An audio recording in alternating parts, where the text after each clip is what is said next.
My name is Juan Arredondo, and I was in the U.S. Army, a sergeant in the U.S. Army. I'm from Coachella, California. I was also injured I lost my calf muscle on my left side and partial calf muscle on my right side, and I have peroneal nerve damage on this side, all at the same, and almost lost my right arm at the elbow.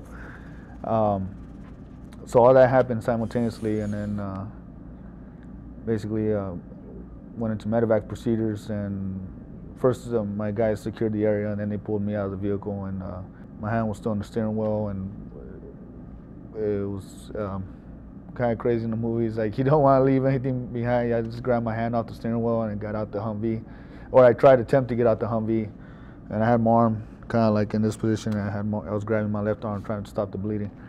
Our medic saw us get hit, and he immediately started heading towards our position to support us, and my guys pulled me behind the left rear tire of the Humvee, just propped me up against there, and I was kind of bleeding out pretty profusely. And by the time my medic got to me, he started trying to stop the bleeding. I had a wound in my right thigh here, and I tried to stop the bleeding. Femoral artery was not severed, but it was hit, and I was bleeding pretty bad out of my thigh. And I started, I guess, going into shock and stuff, and he started slapping me to keep me awake, all the way to pretty much as soon as they got me in the Humvee and started moving back towards the base. It was about a 45-minute drive. I've taken that drive so many times. I knew how long, and didn't think I was gonna make it. And I kept wanting to doze off, but he kept slapping me in the face to keep me awake, and told me, you better stay awake, Sergeant. And they got me within 45 minutes. They got me back to the base from a 15-minute little flight. Once they got us all packed up. It was about a 15-minute flight to TQ where the surgeons were at, and the FAST team, the forward area surgical team, and they started working on me. So within an hour, I was in surgery of me getting hit, which was pretty fantastic, of my guys getting me in and out of there pretty fast.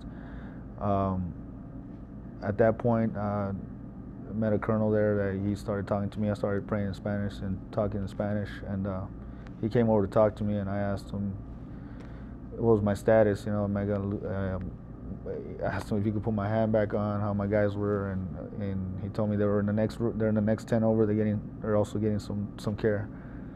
And I started talking to him, and after that, he put me out. He goes, "You ready to go?" And I'm going to put you out. And I go, "Roger that, sir." And he count backwards from 3, and then Then I assume well, they told me I went to Balad to launch tool to Walter Reed, and then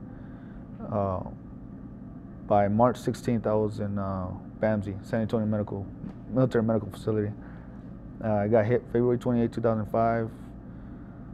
March 4th, I left launch tool, went to Walter Reed. March 16th, I left Walter Reed and got to BAMSI. I think the hardest part about it's always the mental. The physical therapy, occupational therapy, all the care they give you in the hospital is top of the line, but it's always the psyche that slows you down.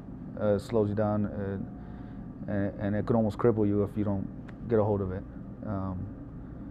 Trying to just start over, learning how to walk. I had to learn how to walk again, how to learn how to feed myself, take care of myself. And it was hard on my kids and my wife and all that. Somebody dropped off a bag on my bedside, and that was pretty cool because I didn't know that person. I didn't know who they were. I was pretty drugged up. My wife just said, a Wounded Warrior Project came by and dropped this off for you.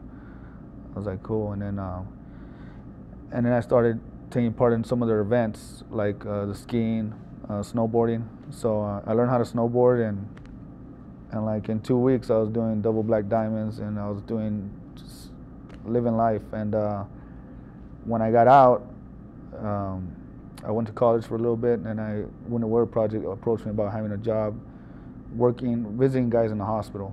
And I knew that was something I always wanted to do, was help out.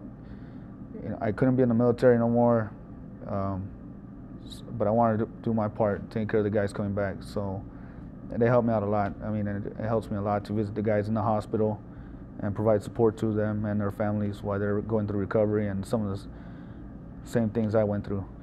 I go back there again, and I did go back in '09 and 2009, and I got to hang out with my brother while General Ordinero and Command Sergeant Major Wilson, they started a program called Proper Exit. They took me back to where I got hit, and yeah, it was very emotional. I didn't, not until the last day did I feel it, how powerful being in Iraq. Just the changes that went through, and my little brother was there next to me when I went back. So it was very fulfilling. But yes, I would do it over again in a heartbeat. It's very important, very imperative, because one mission that Wounded Warrior has is developing the most influential and most stable veteran of all wars. That's our main mission, is to get them back into school, get them back into jobs, and that's our main goal. And they do a lot of things that are different from other organizations that are like helping the guys get back into college. We have a track program that's called the track program, getting them on, hence the word track, getting them on track to developing them to basically taking every excuse out of going to school, take everything out. We giving them biofeedback, stuff like that, learning them how to use their emotions and what sets them off, or when they're getting anxiety or stuff like that. So Wounded Warrior Project is doing a lot of great things, different from other organizations that are really helping soldiers and Marines and Navy and Air Force personnel.